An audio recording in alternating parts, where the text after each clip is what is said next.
لاہور میں اداکارہ فضا علی ایک گانے کی ریکارڈنگ کے دوران زمین پر گر کر بے ہوش ہو گئیں۔ تفصیلات کے مطابق قصور کے قریب ریتلے علاقے میں گلوکار ملکو اور فضا علی کے گانے کی ریکارڈنگ جاری تھی کہ اچانک اداکارہ اونچائی سے گر کر بے ہوش ہو گئیں۔ انہیں جب ہوش آیا تو ان کا سر درد سے چکرانے لگا۔ اس دوران سیٹ پر بھگدڑ مچ گئی۔ تمام لوگ اپنا کام چھوڑ کر اداکاروں کو بچانے کی تک و دو میں مصروف نظر آئے۔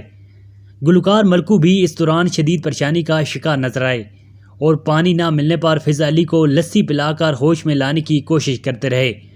بعد میں اداکارہ فضا علی کو ہسپتال منتقل کر دیا گیا۔